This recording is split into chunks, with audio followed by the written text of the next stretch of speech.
Sayın Celsiniz, kanalıma her biriniz hoş geldiniz. Bugün sizlerle birlikte baştan gördüğünüz gibi bir günlük vlog çəkirəm. Deməli, mən kombinimi falan duran akşam bir video şeklinde paylaşmıştım. Ne giyineceğimi. Yani orada da bir demiştim ki bugün bir video gelecek. Bu 3. gündür. Ya ben bunu bugün paylaşacağım. Ya da ki sabah paylaşmış olabilirim. Çünkü etitlerini falan. Bu günləri birlikte anamın işindeyim. İşi qutarsın anamın. Mesela işi var. İşi qutarandan sonra gelirik mola. Orada bir paltar lazımdır. Onları alacaq bu kadar. Burada bir daha kombinime baxmayanlar, videoya baxmayanlar için kombinimi bir daha gösterdim.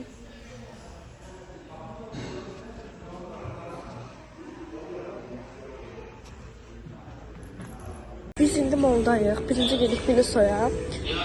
Sonra da girdik.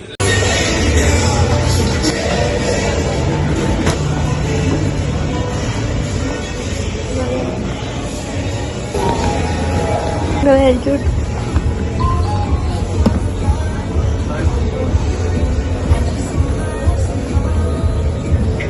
Baxamız çəkənlərdən. Çox qəşəngdir. Benim de var yeni stəkan vardı.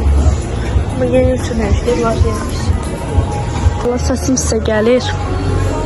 Yani gelmişse buranı seslendirme demeliyim. Bu çok şiriniydi. Yani sağlık dayanamadım ama ahırda gerçekten gittim kabraların yanına. Ama bendeki aşkındayım. Bu pis değil. Ama bu ikisi qəşəngdir. Bu da qəşəngdir. Bu arada yandaki bazımda. Bundan da hoşum geldi.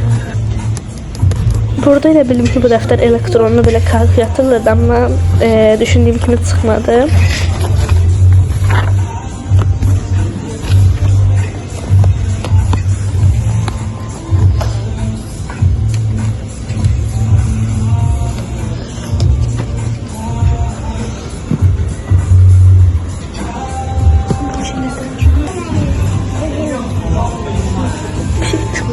Hoşum geldi.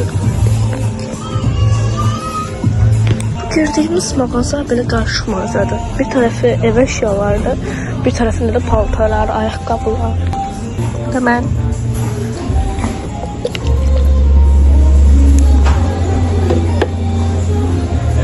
Şimdi birinci mertebeye çıkırıq ikinci mertebeye.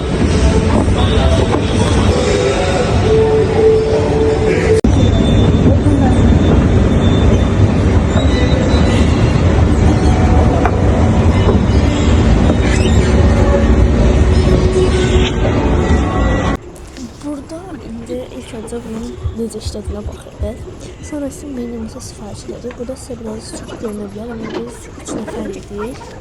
Ona görə çox deyildi. Sonra isə artıq bunların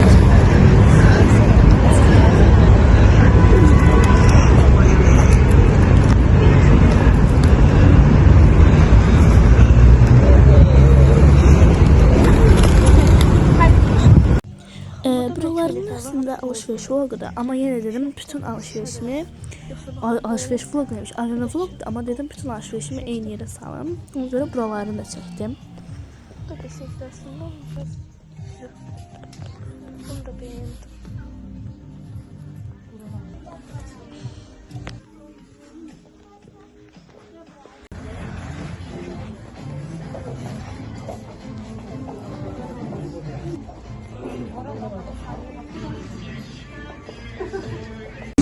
Ben bunu lazımsa bunu seçtim.